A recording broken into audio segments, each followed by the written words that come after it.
for Asteria right now involves needing to do some 3D rigging and some like texturing work. And I just decided I would live stream the process. So yeah, feel free to tune in if you have any questions. I'm just going to be doing some work. Yeah, this is what we're working with. Just brought the geometry into Cinema 4D of a character for a piece that we were working on. And I'm just trying to show you my process on how I kind of clean up this geometry, you know, get rid of all these kind of complicated polygons and simplify the model so that we can get this rigged and then turn it into like a nice asset that we can hand off to our next team member. So that's what we're working on today. I just got to do this for the team. So the idea is simple.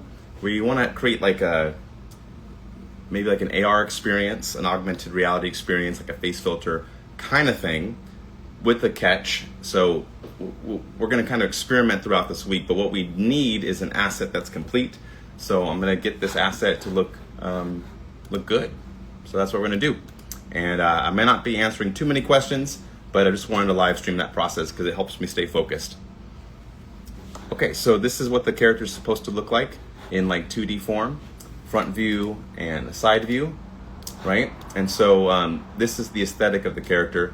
And I'm going to try to kind of get this quality back, but out of the 3D model. So we will be doing some texturing, ideally in the app Procreate, and we also will be doing some projection work. So let's see what we can do. All right, so the first thing I need to do is kind of clean up all of this polygons. And also notice that when you zoom in, it kind of starts to break into the character mesh too soon. Well, that's because the scale is too small, because this is a 1 meter cube. And for whatever reason, it thinks that my object is like the size of, like, you can see it's just super teeny in there, right? It thinks that's the scale of the world. So the first thing I might do is take the model and just scale the model up by a factor of 100 times more. So let's multiply them by 100 in all their dimensions.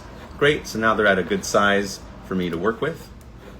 That way when we zoom in, it doesn't hide the polygons. We can still see the polygons well into the process. Okay, next thing we need to do is convert these triangles, this triangular mesh, into something that is more usable for texturing without breaking. There are UV maps already made, but I want to do my own custom UVs just to make life easier. I don't know the term. Actually, I might need to smooth out the geometry a little bit, because sometimes, so I tried to use an AI to do this, but I didn't like the way it projected the textures. So this is a tool called Rodin.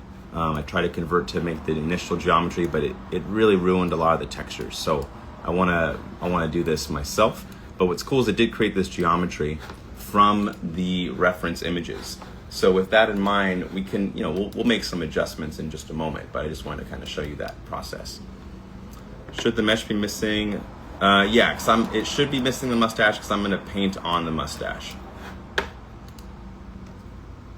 All right, so the first thing we're going to do is just take this geometry into a tool that I like to use way over here. It should be called, I sometimes forget the name of it unless I hover over it. It is called Remesh, the Remesh algorithm.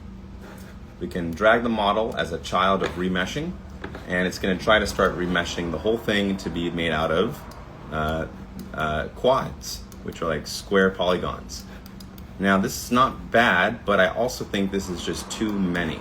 So we're going to go to the Remesh algorithm, and in the parameter settings way over here, we're going to go to the object and say, hey, I want to have a polygon count that is set. So right now it's set to 2000. That's too low, because it takes all that detail and turns it into nothingness, and we lose all the detail around the nose. So let's up it by a lot. So that was 2000 polygons. Let's see what something like 5000 polygons looks like. So it's calculating. Awesome. So now the nose has a lot more detail. The mouth has more detail. The eyes are okay. Now you might be thinking that this doesn't look that good, but this is actually a much lighter weight model, something that we can actually work with our AI pipelines a lot more smoothly. I wonder, are these legs separated or are they fused? Looks like they are fused, or at least they're overlapping. I think it's because the pants of the character are overlapping. That should be okay.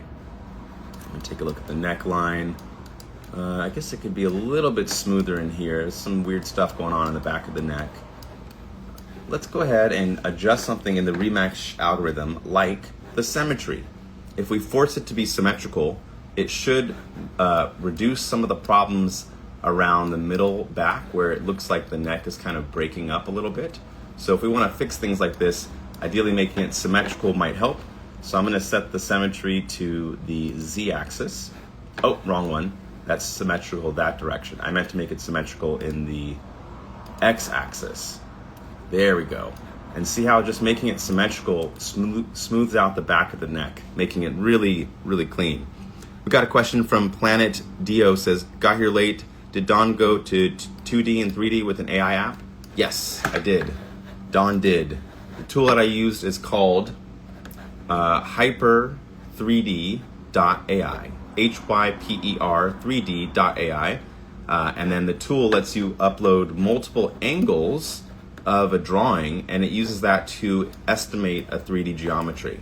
So it gives you a great place to start with. But the issue though is that geometry that it gave me came out looking like this, which is too many polygons, too dense, and kind of a pain to animate. So I decided I wanted to kind of do some model cleanup inside of the program we're in right now, which is Cinema 4D. We used a remesh algorithm, and now you should be all caught up.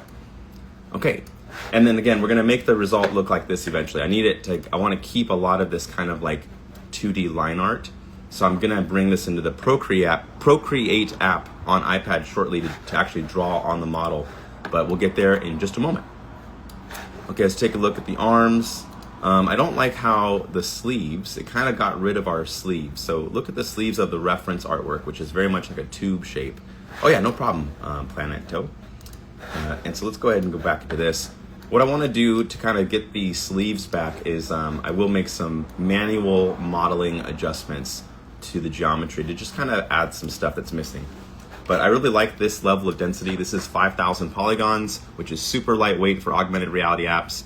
I like the leg separation now, is looking good. The volumes look great. So I'm gonna go ahead and hit C to set this.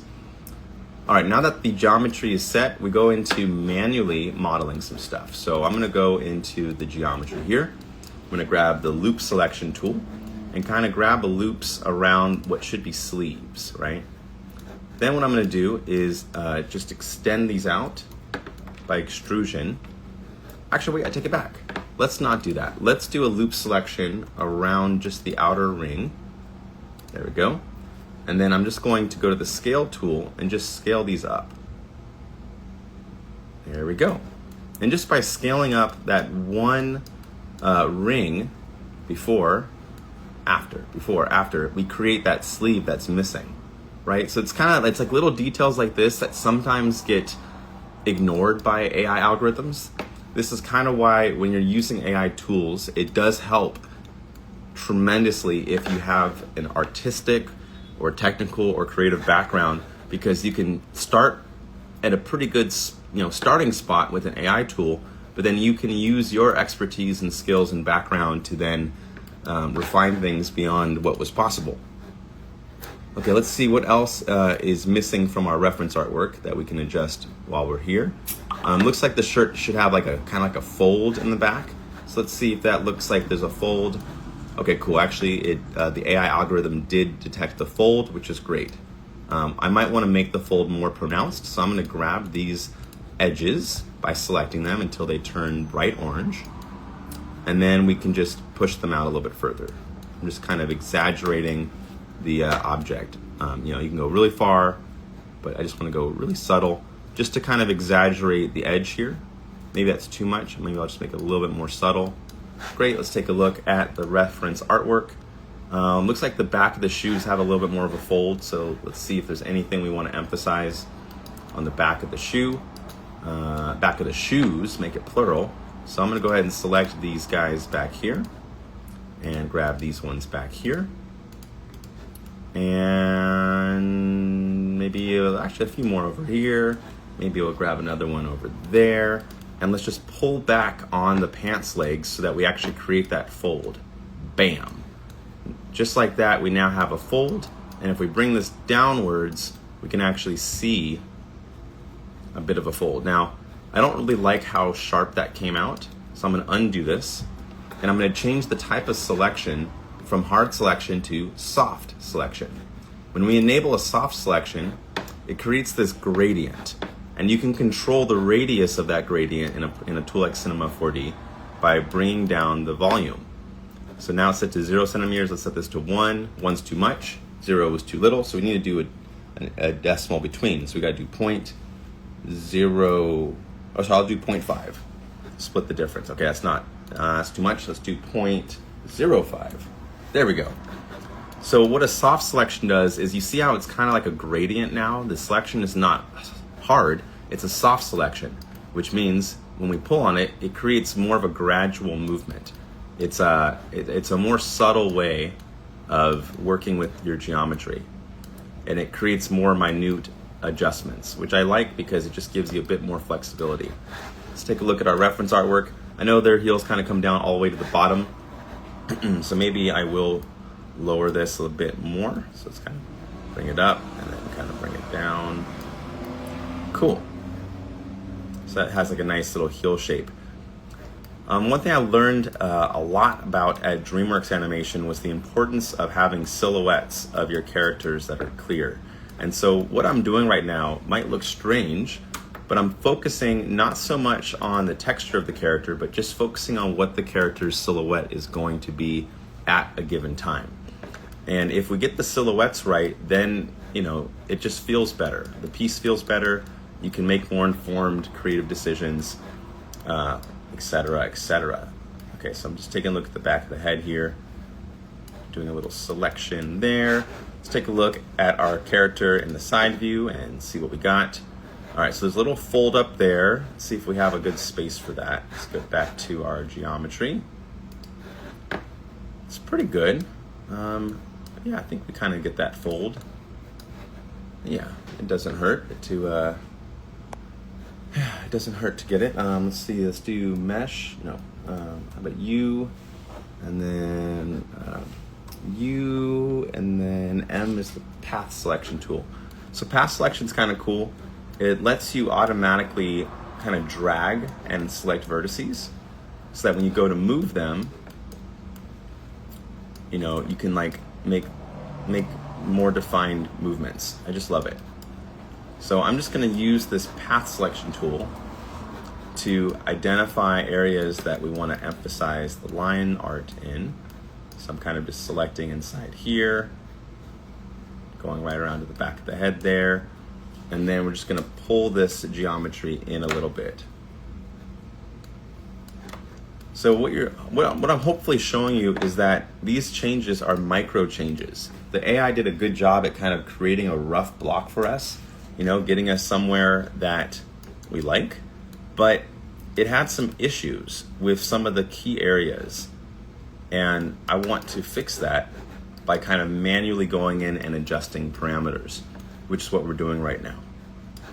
So let's go back to our path selection tool, grab our mesh, and start to draw and define this line right here. Great. Maybe add to that line back there. Great. And then we'll go and select it and kind of just pull that geometry up and in to sharpen the edges of that beanie. And it just kind of gives a little bit more mass, a little bit more weight to the beanie. Cool. It looks like the chest is looking a little extra flat. Let me see how flat the chest is here. Okay, actually, you know what? That actually aligns with the artwork. The chest is pretty flat, so I'll leave it alone. Let me see. It looks like the shirt has a collar, which kind of defines... I used Rodin initially. I've used Drippo before. I don't use it as much now since I've been playing with Rodin. But honestly, because of the pace of these AI tools changing every day, I still recommend using both, because maybe today I'm using Rodin, but tomorrow Drippo might do an update, and then that one's going to be the best in class.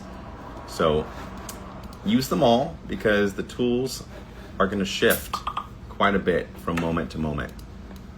All right, so I'm going to take this part of the neck here, and just kind of pull this geometry down to create a little separation for what would be like a collar. Or we could expand this.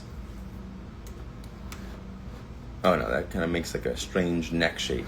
I'm going to turn off soft selection and go back to hard selection and just explore moving this straight down or straight up.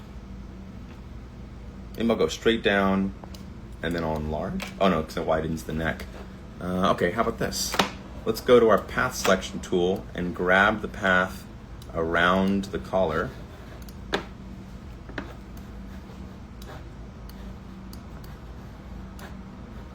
And just kind of, going around here. I'm holding shift to add to my selection. Sometimes it's kind of hard to see in this view, so I sometimes go to display X-ray mode, where it lets you see higher contrast of what you're doing. So I'm going to select the rest of this and go all the way around there. Great. So it's like the outside of the collar, right? And then we're going to go to the T tool and just kind of push it upwards and see how that looks. Let's go ahead and display with shading and lines. Oh, it kind of messes up the whole silhouette of the shirt. Okay, so maybe that's not the way either. I guess let me go back to here and just see what we got. The shirt has a little collar there, and you can see the collar a little bit in silhouette there. So let's take a look at the side view and see if that shape is clear. We can make it maybe more clear by just moving a couple of these lines up so that it creates this illusion of there being a collar, even though there technically isn't really a collar. It's all kind of just one piece of geometry here. So I just moved those ones up, and now I'm going to move the line connecting the neck to the collar. I'm going to move that down. So just kind of grab these guys. Yep, click, click, click, and then transform and move. Cool. I just kind of wanted to make it a little bit more clear that there's a collar line there, so that, it just makes it a little bit better. Okay, great. Let's take a look at the front of the shoes. So the shoes look like they have some pretty clear separation. All right, I'm gonna try something. So right now the shoe looks like all one big block. I might want to do a little detailing around this kind of like chunky area of the shoe. So let's do that. We're gonna go to the geometry here and go to UL for loop selection and find a good spot to cut a loop. There we go. All right, so with that selection made, I'm going to go to T and just expand it a little bit, just so that it creates a tiny bit of separation to the shoe layer. So I'm just gonna push that forward, or maybe I push it inwards. Oh yeah, actually inwards looks better. So I'm gonna go inwards a little bit, and then we're gonna scale it backwards and then slide it forward. That way this creates a little separation of the silhouette around the shoe here. All right, so I think this feels a lot better than the one I think I got just from the AI, and I'm happier with this one. The polygons are simpler, the textures are looking all right. Cool. It's looking good. I just want to assess the legs real quick. I don't know if the legs are fused or not. So let's take a look and see inside here. The legs are fused. So that does create a lot of limitations for us from an animation perspective, but that leads, at least for me, I'm gonna create a motion that doesn't require leg movement, therefore we'll be all right. All right, let's take a look. Anything else we want to adjust? Looking at the face. Great. All right, let's go ahead and hide the lines and just see what this character looks like and see if the silhouette is agreeable. Looks like it's all right. I'm going to save this project. We're now going to use a UV unwrapping algorithm that's built into Cinema 4D. So I'm going to go to Display and set the viewer to UV Edit. And so the current UVs are a nightmare mess of just nightmare mess. So we're gonna delete these UVs and start off from scratch. The UVs are like the wrapping paper of a 3D model. Without that wrapping paper, can the legs be unfused? They can, but I don't have the time to do it or the need, because I have flexibility on the kind of animation that we're delivering. So for this particular mesh, I'm not gonna have the legs separated. What would have been better is for me to draw the picture of the character's legs separated more, so that when the AI generated the initial 3D model, it would have known to have space there. But since the illustration had the legs kind of overlapping, the AI model didn't know that these legs needed to be separated. Now you could do this, but inside of Cinema 4D, but the time is too manual, and I don't advise it, so I'm gonna just skip it. Okay, so we got our geometry selected. We're gonna click on Set UV from Projection, and then we'll do a UV unwrap algorithm. Then I'm gonna set the algorithm to automatically pack the UVs into that coordinate. And look at that. All of these are now the islands that represent the different parts of the character. We got the lower half of the body. Looks like we have this kind of half of the face. Looks like we have a little bit of the bottom of the shoes. We have the other half of the face.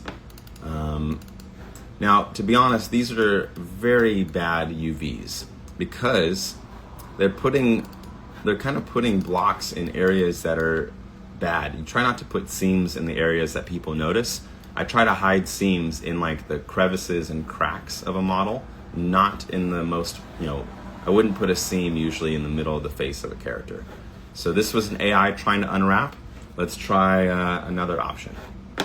Let's try cubic algorithm, and nope, that doesn't look good. How about angular? Nope. How about pack it again?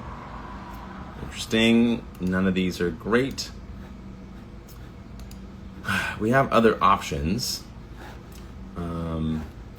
The other option is you go to your model itself and you go in and define where you want the seams to be. But for now, let me delete these UVs. Go to our model, set UV from projection. So one thing you can do is go around the whole back of the character, for instance, and just draw all the seams on their back. And then make sure that you draw a couple of seams, wrapping around the back of the head. And notice how if you manually place seams in the cracks, it kind of hides the cuts a little bit better. Now you could put your seams anywhere you like, but if you put them in the areas that you anticipate your audience to look at a lot, it will cause some issues. And you do need seams because this is how we create 3D textures that look good on 3D models. The seams on all of our DreamWorks movies, when I was working there, are hidden so well. Most people will never ever see the seams of any DreamWorks character, prop, or environmental asset. You'll have to be like really looking for them. But in this world, I think it's gonna be all right. So let's go ahead and look for another seam here. There we go, I'm just gonna put a seam there. Maybe we'll put a seam across maybe the side of the hand. Nope. Maybe back. Maybe I'll do a seam around the whole top of the head. That might be a good one to put. So I can kind of just separate the headpiece. Let's do a seam around the neck here. So that becomes a separate UV island. I might do a seam for the bottom of the shoe here. There we go. All right, okay, so with these seams placed manually and intentionally hidden, you can now click UV Unwrap, and you see how it has this much cleaner way of organizing the UV coordinates, because it took all those lines and just flattened it out like a butterfly. Now, you want to avoid some areas of problems, which I'm noticing right now are here. So I'm going to draw a line right there, and draw a line right here, and then click UV Unwrap.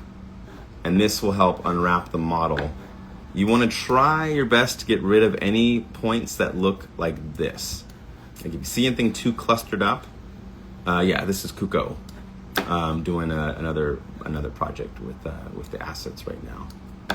and I decided to live stream it so that I'd stay focused on the task at hand, because it has a lot of steps.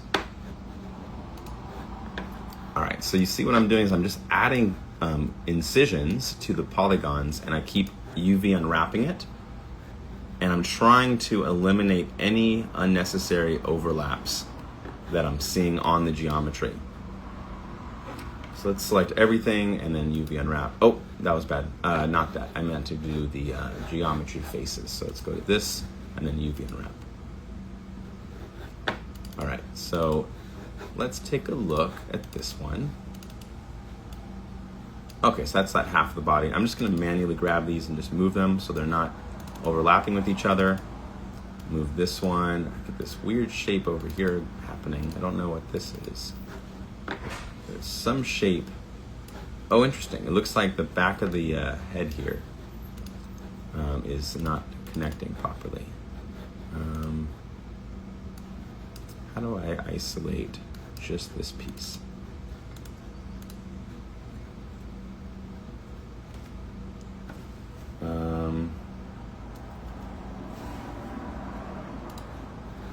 Having troubles grabbing this piece of geometry. I don't know why they are connected like this.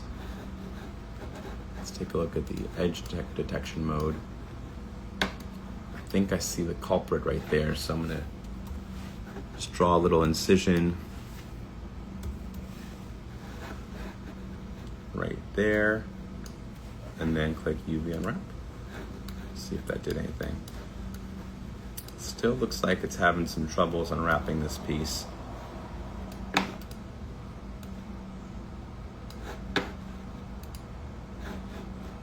I can't get this piece unwrapped.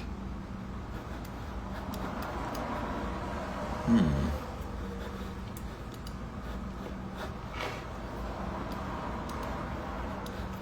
gonna set the display back to lines just so I can see where all the incisions are. Yeah, I think the only area that's causing me trouble now is the back of the head, which is all right because it's not going to be too visible. I do wish I could separate it manually though, but it looks like it's not letting me separate those models. So let's keep trying. There we go. I just need to grab them like that and then move them manually. Yay, there we go. Whew. So you don't want your UVs to overlap unless they have the exact same material planned for them. Now let's go to the face of the character and see if we have some space to adjust things. So where is the nose? Okay, so this is the nose. I think. Yeah, this is the tip of the nose right here, right? Let me double check. Yeah, that is the tip of the nose. Okay, so there's a lot of warping here, and we got to find out where the eyeballs are. So let's go back into display options.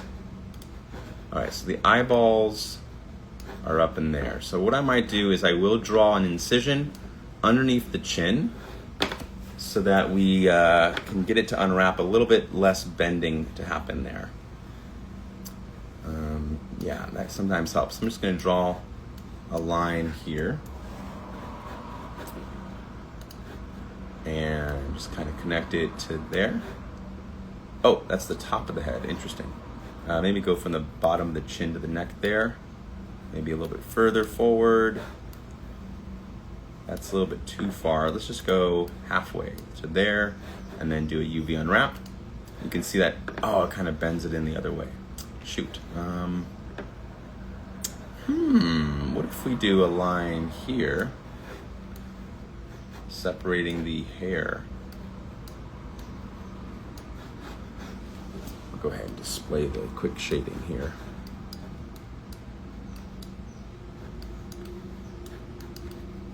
I don't like the line there. Okay, let's try a different spot. Part of me is thinking I'll need to separate this, but I think we already have the halves separated, right? Let's see. Like this is where is the top of the hat? Is this the hat? Okay, so that's the top of the hat.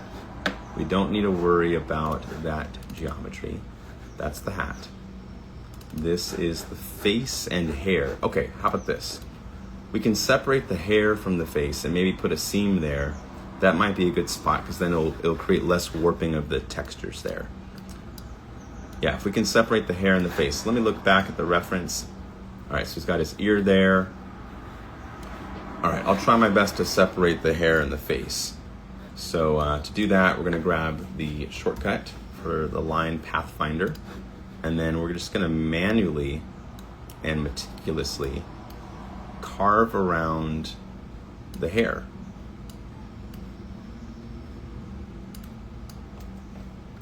And by doing this, hopefully and effectively, we'll be able to create some separation and create less distortion on the face textures. So I'm just kind of zooming in here, kind of working back through the back of the head. This is kind of in a spot that won't be that visible, so I'm happy about that. And now we're kind of working our way back up the hair. All right, just kind of cutting around the outer parts of the hair here. We're gonna leave out the ear as best as we can.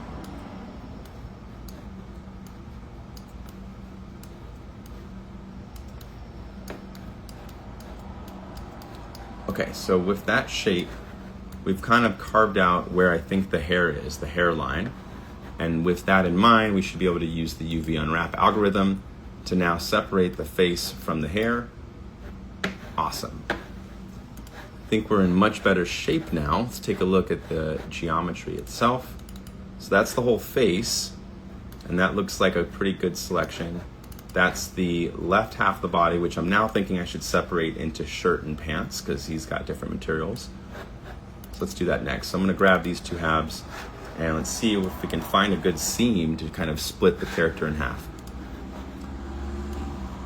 All right, so I think I found a spot, maybe. You know what, how about this? I'll just separate, because it just seems like a lot of geometry. So maybe just the pants. Let me see a side view. Okay, so the pants kind of go up and around. It's an interesting shape for the curve. It goes up. So we kind of need this geometry here.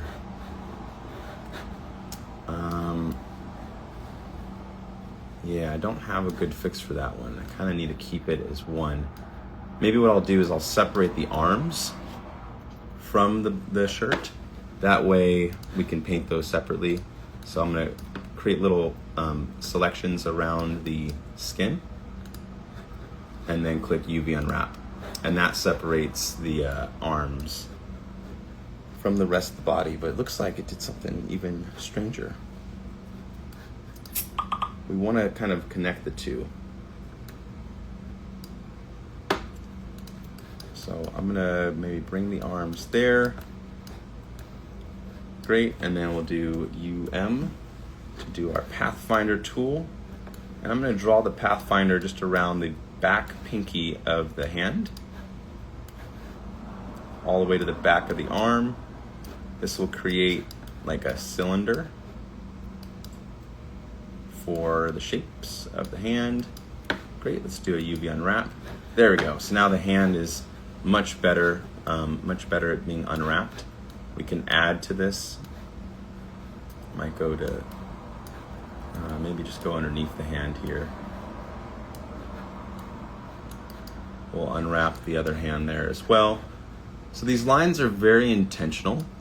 By placing them here, we help kind of reduce the amount of warping happening on our textures and our maps.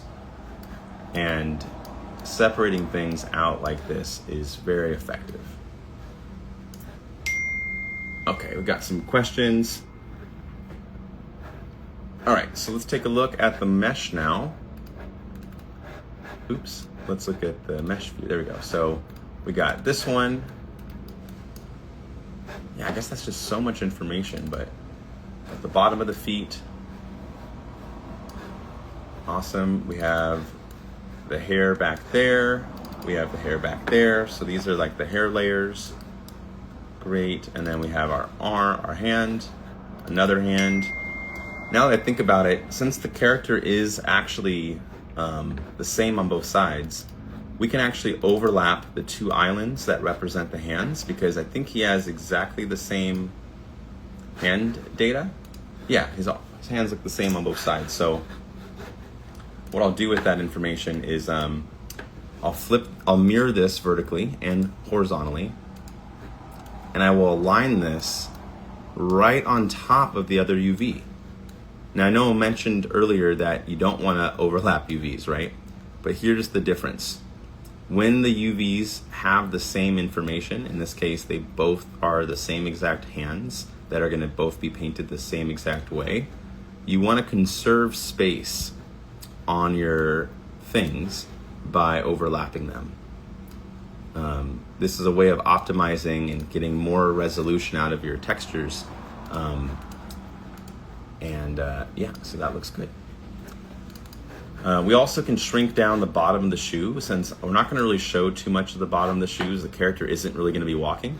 So I'm going to reduce the size of that UV so that we put more resolution into the bigger areas, like the body and of course the face, which I think are like my primary focuses.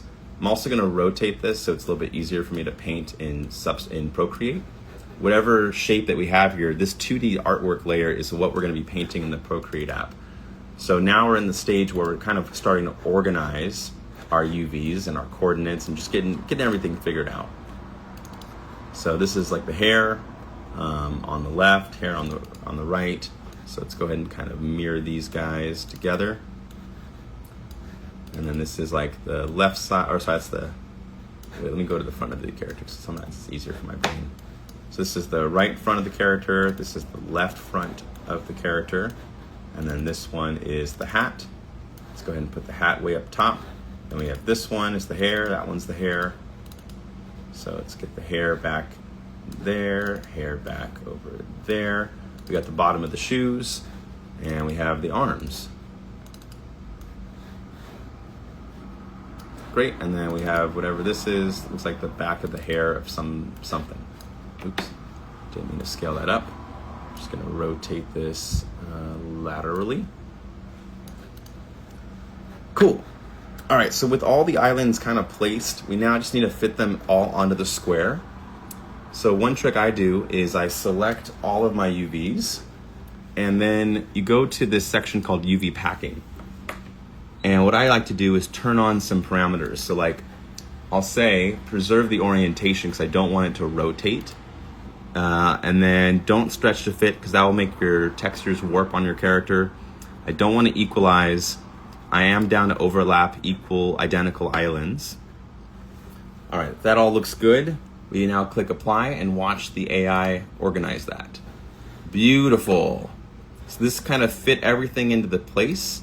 We have the hat, we have the face, right side of the character, left side of the character, back of the hair there, back of the hair there, arms, arms.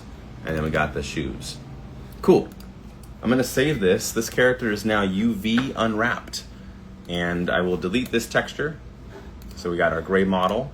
And I'm just gonna ensure that we have the proper thing. So I'm gonna set this to a standard model, make a new material in our standard settings.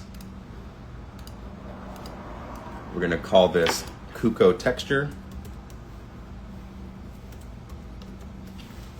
And then apply that to our model. Okay, so if we did this correctly, we're now at the point where we can now paint our character and everything is gonna be all right. Let's do it. So yeah, I got the character oriented on the Z, and let's go ahead and save the project. Now we're gonna export this character in the file format known as USDZ. That way we'll be able to paint on it in Procreate. So I'm gonna click on USDZ, and we'll click on export, and we're gonna export the base as a USDZ file. And now we move to the Procreate app. So give me 1 second to get my Procreate app going. Hopefully you're gonna learn some more cool stuff. Here we go. Okay, so I'm getting the Procreate app here on the iPad. We're entering the next stage of production here, and we're going to transfer over the assets. So I'm going to take the assets here and just airdrop it from the computer to the iPad so that we can do some 2D illustration on top of our 3D base. So where is the base? Base. Where is it? USDC. Oh, I don't want USDC. I want USDZ. So how about this? I'm going to go to export this as an object file. Keep the material. And then we're going to call this one for Procreate app. All right. Then I use the tool Reality Converter to convert that OBJ file into a nice USDZ. So you got to just find the model. There it is, and just drag it in. This tool converts. Oh, we got an error. Okay, how about we convert maybe this USDC one? There we go. Okay, so it can convert the USDC to USDZ. And it looks like there's no materials, but that's okay. We're going to paint all that. All right, so from here, we're going to go and click on the export button. And I'm going to, the share button. And I'm going to airdrop this to the iPad so that we can start the 2D part of this process. Oh, don't tell me the battery's dead. My battery on my iPad is dead. That does interfere with the process, but we'll go ahead and just plug it in and see what we can get going on here. It looks like it's oh, we're good. Oh, it's got 2%, and we're plugged into power. Maybe what I'm gonna do is I'm gonna plug in directly into the wall to get the full wattage going. So let's just plug this guy into the power brick so we have even more power that we can send to the iPad. Kind of overclock it a little bit. And now I'm going to adjust some settings here. So yeah, so we go to airdrop to the iPad. So we go iPad, there it is, boop, boop, boop. And then that appears right onto your iPad. And I will need to rotate this. Here we go. I'm gonna go to object view. Cool. So here is our model that we just tweaked inside of our tool. We can now see him sitting right here in front of us, which is great. And what we're gonna do now is just kind of move on to the next step, which is painting. So I'm just gonna zoom in here on my device. And let me turn off my focus to work. Okay. All right, so with this object, we're going to bring it into the Procreate app where we'll start painting. So we're going to go into the share button, and I'll share this to the Procreate app. All right, looks like it's still processing. I'll give it a moment. 5, 4, 3, 2, 1, nothing. While I'm waiting, I'm going to take this character of Kuko and use it to build a color palette out. So I'm going to go to palettes, go to plus palettes, and we'll do create new palette. And then we'll do, man, there's too many notifications. So I'm going to have to just turn off everything.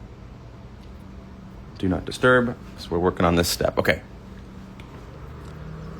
All right, so what we need to do is create a color palette off of this character. So I'm going to just pull colors and just pull them into our color palette thingy. I might even detach it. There we go. So I'm going to go to new palette.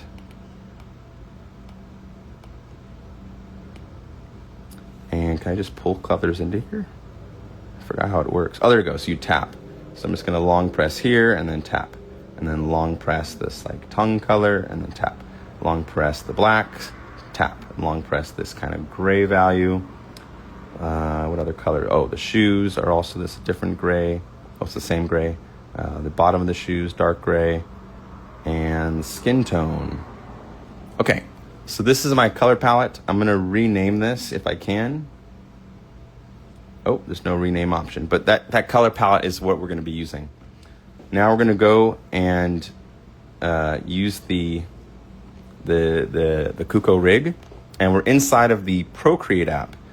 Now, many people think of the Procreate app as a tool for purely illustration. It also can do 3D texturing.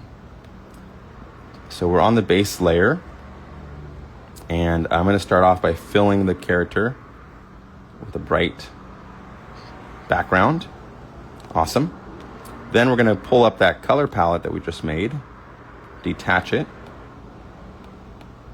and we'll start painting in the colors of our character. All right, so the first main color is his pants. So I'm going to grab this blue color. And what's fun is you can paint on your model in 3D like this. You can make your brush sizes big and small. And so this is one way to do stuff. But I usually go into this 3D view when I need to do like specific things like the eyeballs, which we'll get to. So what I do first is I go into the Show 2D Texture.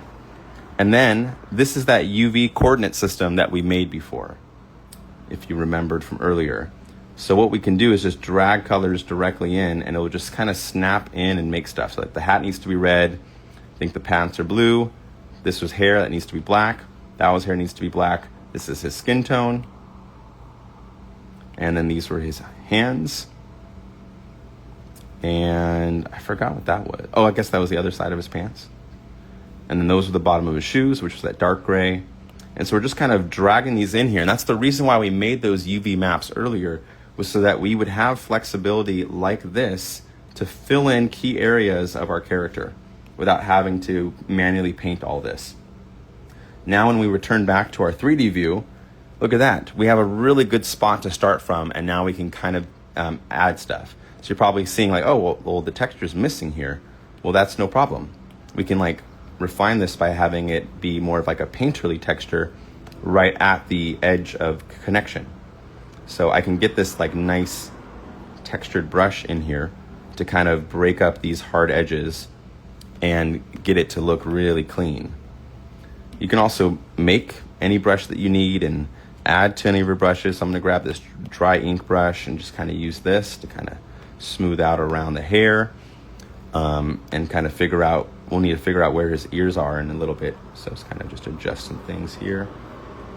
But now you're kind of mixing, it's like 2D, 3D workflow with AI, and you're keeping the human artist in the loop the entire time. We got a question, excellent way to distribute those colors. What was the name of that view of each segment? That segment view was known as UV mapping, and that's called a UV coordinate system. The U and the letter V are actually axes. So like they ran out of axes in the 3D world when they described everything with an X, Y, Z. So they needed to create a new dimension to explain the dimension of texture. And they decided to use a U and a V to kind of emphasize it's still like a 2D coordinate system.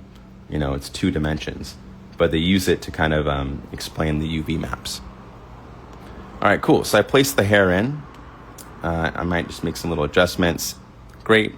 It's a good spot to start. Now we got to work on his face. I don't know if we can use symmetry in here yet. Let me see. Can we do symmetry? Go to the tools, adjustments, canvas, reference. Okay, it looks like I can't do symmetry passes in here.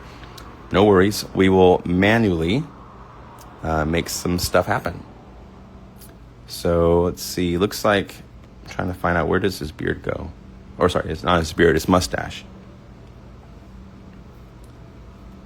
What's cool too is that you can use all of the same tricks that you're used to in Cinema 4D in Procreate where you can like draw perfectly sharp lines by holding your pen and then like connecting them, you know? And so I want this to look kind of hand-drawn like textures. That's part of the reason why I wanted to do this part in Procreate. UV mapping. Oh yeah, of course. Yeah, UV mapping is how we get control over the textures in 3D space. We have to define the coordinates, and then we paint the oops, I'm on the wrong layer. I should have painted skin tone to erase. There we go. Perfect. And then let's go ahead and go back to the black pen, and let's create this kind of shape here.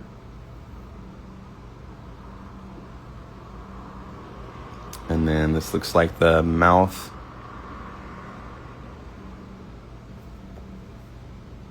I make the brush a little bit thicker, too thick, bring it down. Great, and let's get this lower chin.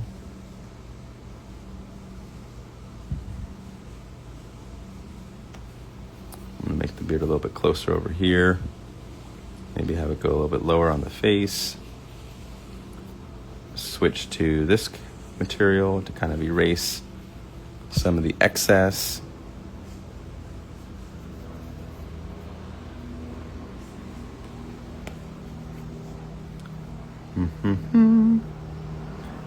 And so this kind of workflow that I'm showing you is a way to achieve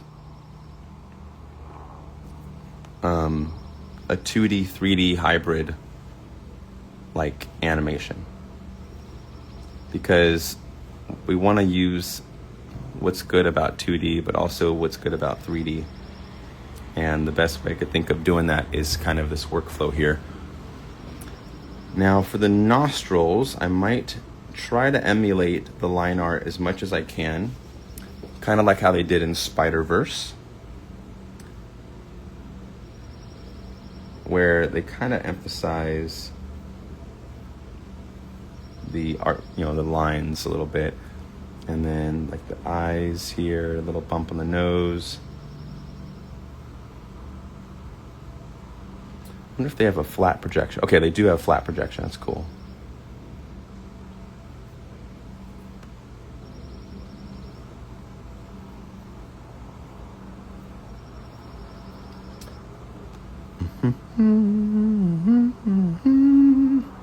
Great, and then let's go ahead and get the landmarks in for the eyes. So it looks like, you know, I can kind of see the shape of the eye here. So let's just try our best and do a little arc. It's all right. Let's try it again.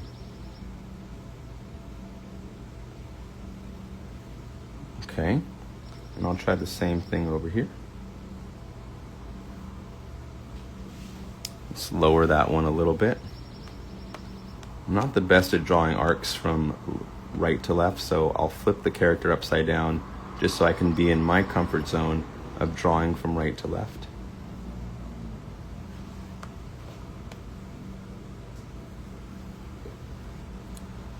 I think I put that too high up there. Let's see. Look at these guys.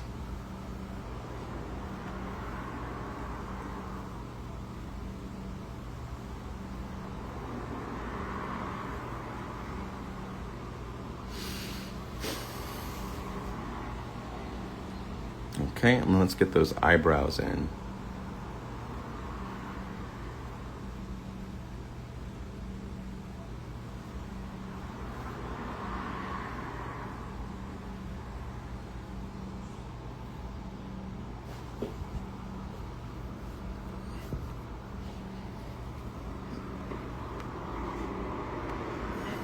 I guess the eyebrows are a little bit thicker on the top.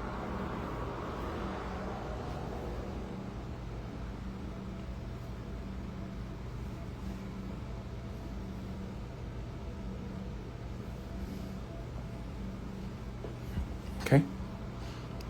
Now let's work on those little ears on the sides.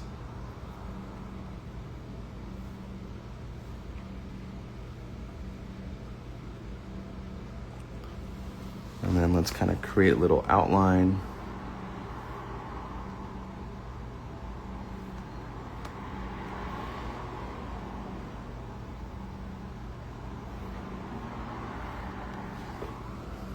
All right, so let's take a look at how this impacted the flattened out version of the UV map, because I think that helps kind of solidify the concept. So let's go into the 3D and choose show 2D texture. And there you have it. So that's what we just painted right now in 3D. And you can see how it translates to that UV map. You see how things are kind of stretched and warped in this view? Well, we need to do that because that is how UV coordinates work. It is a warped way. Actually, this can help too. If you've ever looked at a world map and wondered why the map was distorted in some ways, based on the region, it's usually because of the coordinate system that they use. We've been using UVs ever since they've made maps. All right, let's start working on that hat. So I'll start the hat in the 3D view just to give myself a guide, and then we'll complete it in the 2D view. So the hat has a lot of lines like this. Which program is this program is, what do you call it? It's the Procreate app. So I'm going to start off with the largest shapes that kind of mostly define the shape of everything.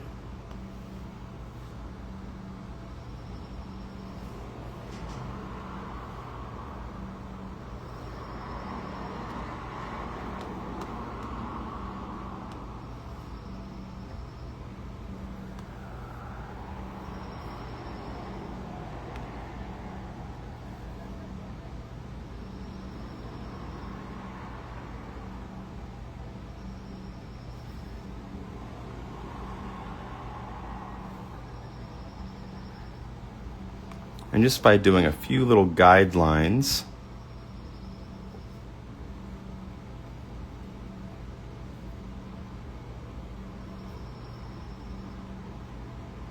it will help me understand the shape of the projection.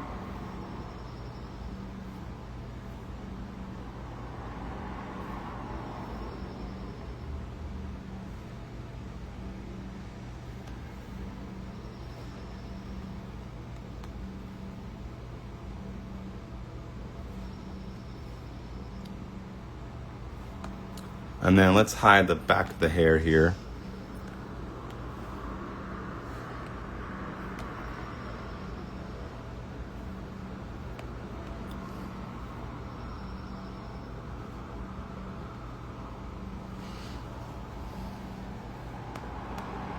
All right, so now let's switch to the 2D view. And now in this 2D view, we can kind of complete the rest of the lines because we know what they look like in the 3D view.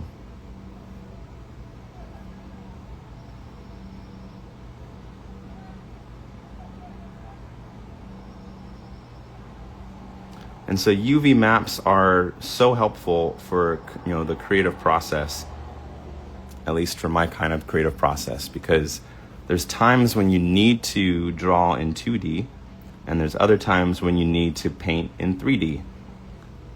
And so UV map is exactly the type of format and data that you would need to have the flexibility to paint in either 2D or 3D on the fly.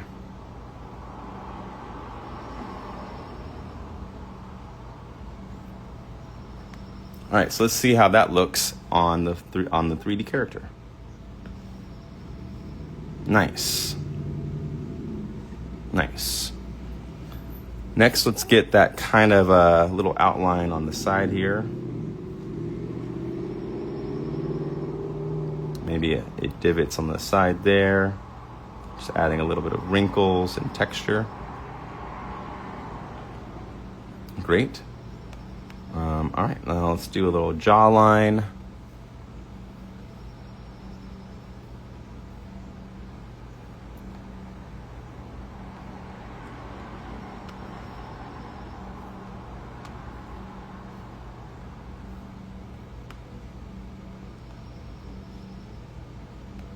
Okay. And let's start to work on the rest of the character here.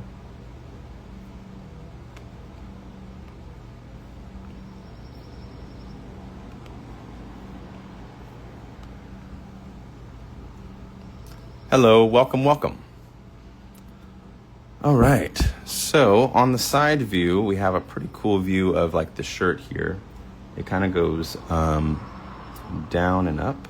Oops, the brush is too thick. Let's thin out the brush. Down and up. And then in the front, it kind of just swoops down by the bottom of the belly.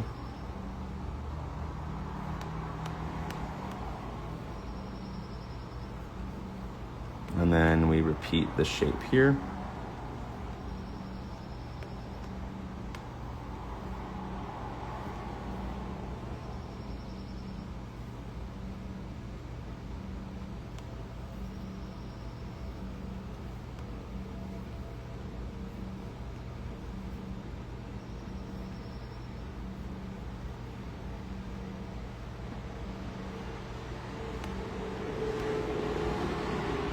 All right, so now with these shapes, I'm going to grab that white t-shirt and apply it to our top and to our other half. There we go. I'm going to turn up the brightness on my screen so I can see a little bit better. All right, now we're going to create a line for where the pants ought to go. The shoes. So it's kind of like right around, actually this line's a lot thicker. So let's go like right around,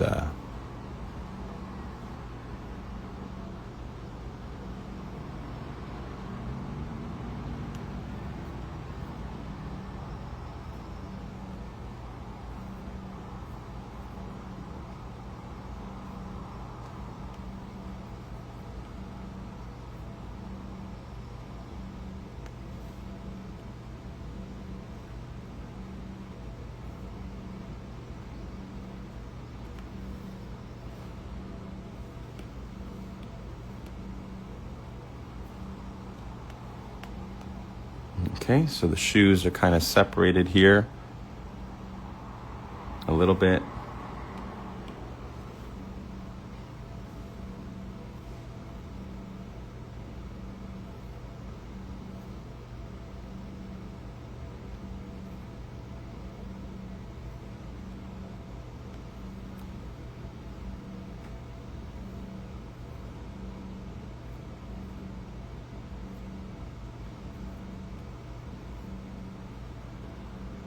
All right, so let's grab that gray, that light gray for the shoes, place it on top.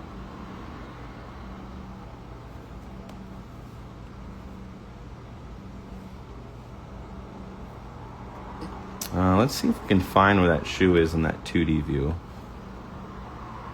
I could see the opening of why the fill color wasn't working. So let's make sure this line is closed. And now we should be able to pull that color and drop it in onto the shoe. So those are the shoes right there. Switch back to our 3D view. There we go. So the shoes have that paint now. Great. Let's continue on. All right. So we have this kind of effect here where the shoes have this like this breakage. This line's too thick. Let's thin that line out a bit.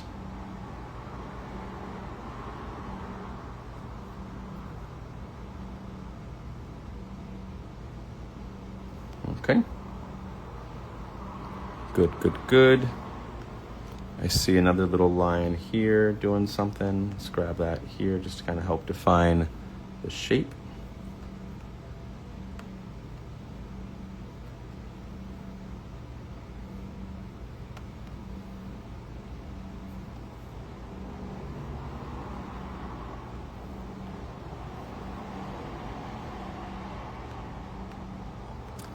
All right, we also got to add some folds and creases to the pants.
Okay.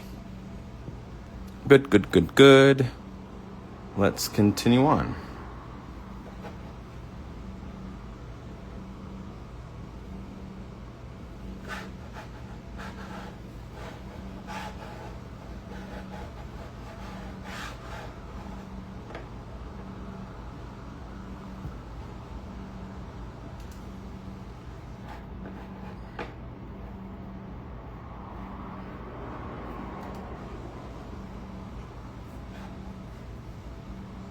All right. So I'm referencing something on the other screen. Sorry for the wait.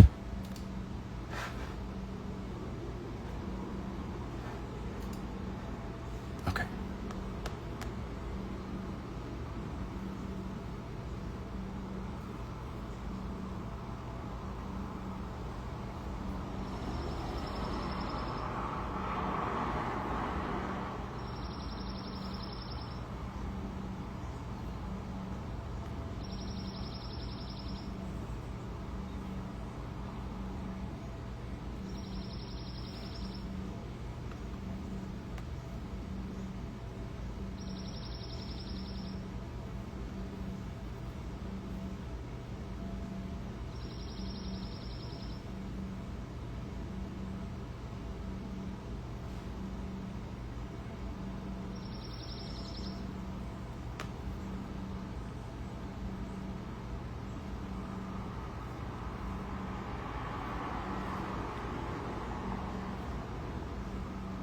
Okay, sorry, I got really focused there for a second. Back to it.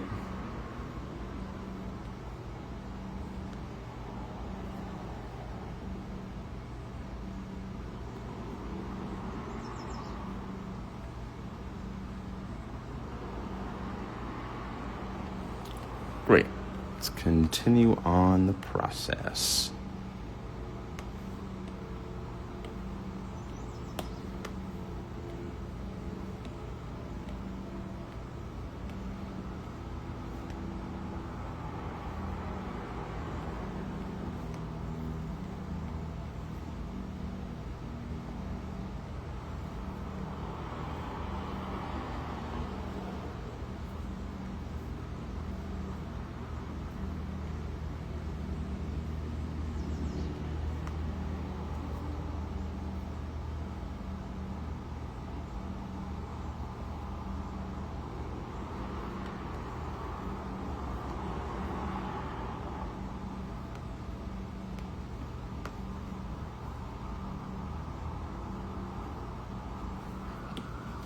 All right, now we're going to bring the Stipple Studio brush to start doing some of the textures that are more stipple-y like.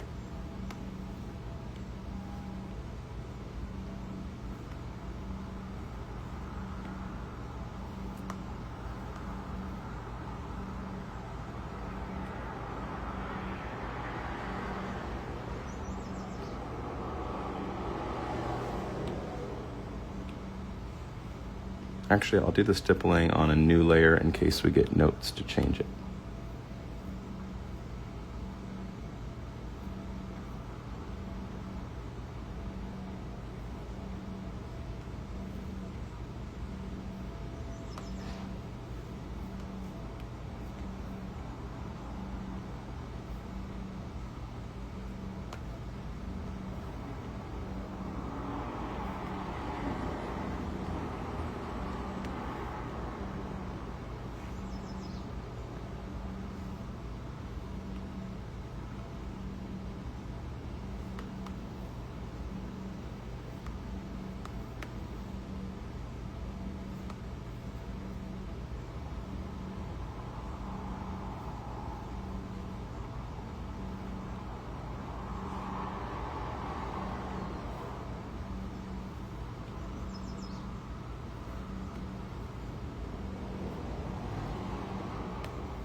Sorry, we're in the Procreate app.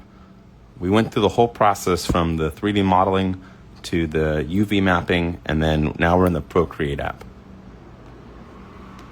Yeah, did you know that the Procreate app can support 3D texturing? See, the caveat, though, is that if you want to paint a 3D model in the Procreate app, it only works with like one file format, and that format is known as a USDZ. So what I showed earlier is how to convert your OBJ files into a USDZ. Oh, you did not know this? Oh, wow. Oh my goodness. Yeah, Procreate, this is full, look at this. It's like the full Procreate app. Because there's certain times when, you got to paint stuff in 3D and that makes sense. But because this character is so like hand-drawn originally in the Procreate app, it made more sense than not to just bring it back into Procreate, but like instead try to, emulate some of the line art from the initial, but to do it in 3D. So that's kind of where we are at right now. So I'm just adding some texture to the hair, trying to make it look as closely to this. That's what I'm looking up at. That's my reference right now. So I'm trying to make it, look kind of like hand drawn, but it needs to be on a 3D model. So I was like, oh, then that might make more sense to just do this in the Procreate app. I could try to emulate this texture in like a 3D app, but it's just harder, in my opinion, to do. And it just made more sense to just focus on getting the geometry you need, get the UVs that you want, and then trust that you can 3D model, or you can just paint with the Procreate app on the side. Yeah, Procreate is so powerful.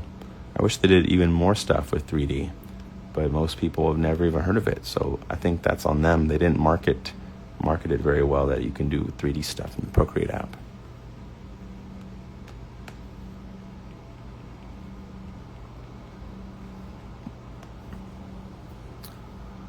Cool. All right, so I think that's pretty good. Pretty good.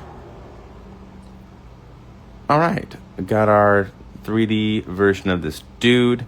You have your layers. So I did all of the stippling on a separate layer in case I get notes back. I can get rid of the stippling brush. Look at the shoes, for example, with, without, with, without, with, without, with, without, with. The stippling is kind of what makes the character look pretty good. And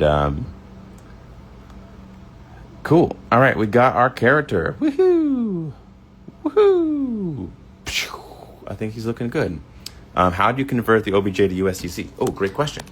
There's an app that runs only on Mac called Reality Converter. It's built into all iOS devices. It actually runs on an iPhone too. So if you have an iPhone, you can use Reality Converter. You have to download it from the Apple Store, and it's by Apple. No modeling in Procreate itself. Correct. Yeah, you cannot model. So you can paint 3D objects, but you can't model in Procreate. Correct? Yes, that's correct. So yeah, we used Reality Converter to convert what was an OBJ that we generated with AI. We used an AI tool called Rodin and took multiple images from the artist. This is from the official artist that we're working with. And I converted it into a rough 3D model. The model had some issues, so I brought it into Cinema 4D to do some kind of cleanup work and fix and adjust the silhouette of the character to kind of make it so that, it has like more of a clear silhouette. I kind of added the cuffs around the shirt. I added a bit more detail to just the silhouettes. And then we turned all of this into a UV map. I showed the process of creating these islands that represent the different textures and different parts of the model. And once you have an object with a UV map, you can then airdrop this from your computer onto the iPad. And that format is what Procreate likes to paint. It will not paint anything else unless it's a USDZ file with a UV map. Those are the two qualifiers. And so we got it. and then we brought this into here, and that is where we are.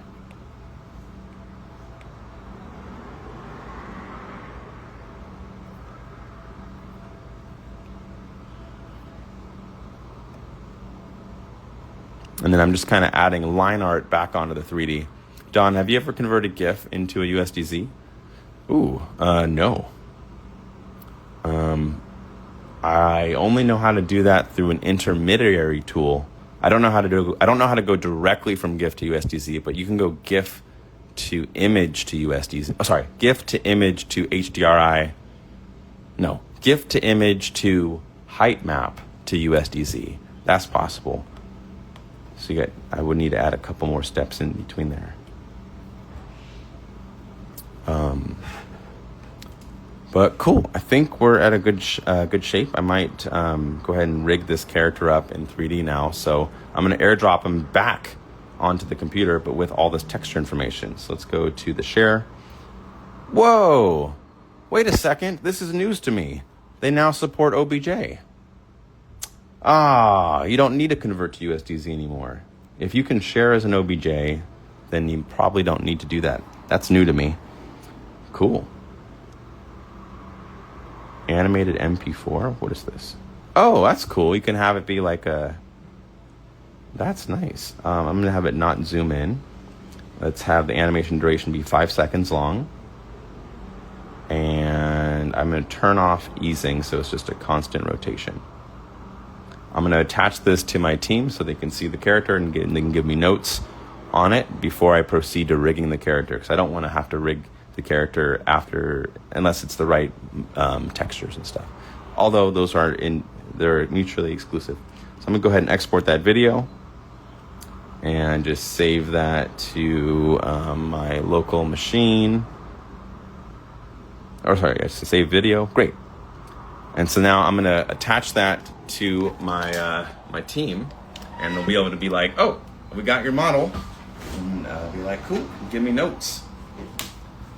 So let me drop that off in the Slack channels. Give me a moment. There we go. And then let's airdrop the video clip.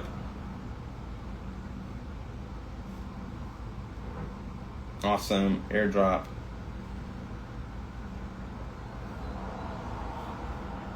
Okay. GIF to image to height map to USDZ. Interesting. I wonder if it still loops. Probably not, unless the GIF loops really well. I don't think that'll work actually. This isn't the image can't change like that. The GIF would be me just taking one frame and turning it into a 3D model. But if you want the whole thing to animate,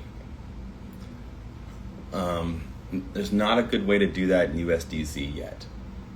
You can bring video in some of these formats, and you can convert video to USDZ, like full-on video, but the file sizes get big really quickly.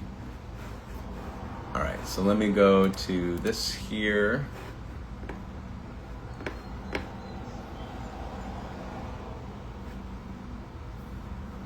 Yes. All right, so I might need to run. Oh wait, where do I put this clip?